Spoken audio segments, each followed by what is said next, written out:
Let's talk about color mood boards.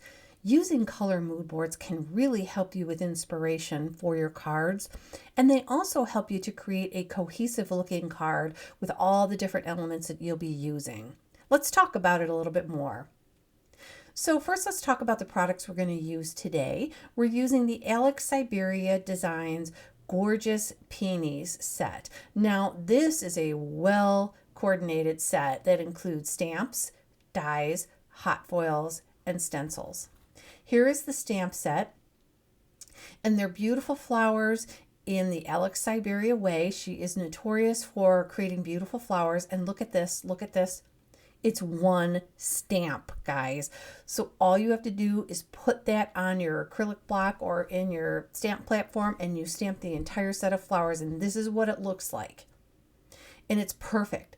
It comes with the coordinating hot foil plate that is also designed to line up with the stamp, which is perfect because there's also going to be a die cut that is going to work with this as well. But you can see how beautiful those flowers are.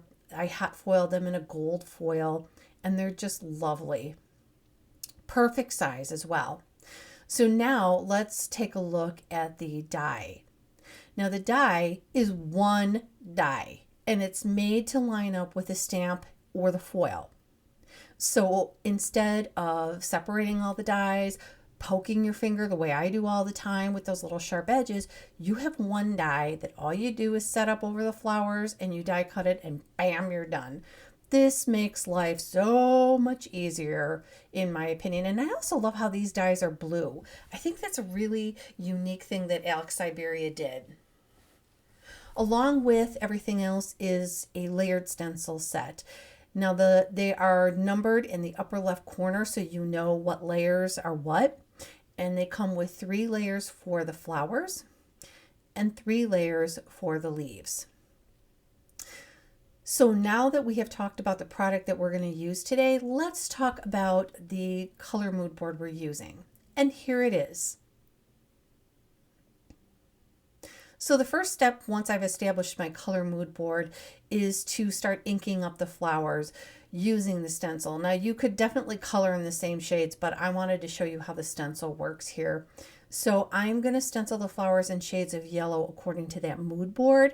And then I noticed in the mood board that the background behind the flower was gray. So I'm going to be creating my background in shades of gray. So you'll have the yellow flowers, the green leaves, and then a gray background. So while I am going through the process of stenciling and inking up, let me talk a little bit more about mood boards. I personally use a volume of mood boards. There's about 300 mood boards in this volume that was created by Sarah Renee Clark. Now I had to pay for that, but to me it's been well worth the money because I refer to it constantly. I will link Sarah Renee Clark's mood board in the description box, but you can also find mood boards anywhere. You can Google them. You can find them on Instagram because there's a lot of challenges out there where they are sharing mood boards, and you can utilize whatever inspires you to create a card. But one thing I have noticed is that when I use a mood board, not only am I very, very satisfied with the outcome of my card, but I get a lot of compliments from people about the card. And I think that's because the colors in a mood board were made, they were created to work for you. So it takes the guesswork out of you for that. You can focus more on the other design elements because the colors have already been selected for you. Look how detailed those flowers are. They're very, very beautiful flowers. So now we're going to move on to stenciling the leaves, and there's 3 layers to the stencil for the leaves. And all I do is tape the stencil onto a glass media mat. That works for me if I'm pretty careful not to move it around too much. And I'm just about finished with the process of stenciling. So now we're going to go and I'm going to show you how easy it is to die cut these bad boys. All you do is you slap that die cut right on top of the stamp. You don't separate the die cuts. It is one piece. And then It's just that easy. You just line it up and then you run it through your die cut machine like usual, and bam, look how easy that was to die cut all those flowers. So now we're ready to move on to the background. Now, if you go, remember what I said in the mood board, that the background was gray. So I stamped the flowers in a dark gray, and now I'm going over the flowers with a lighter shade of gray just to create a little bit of color and interest to the background card panel.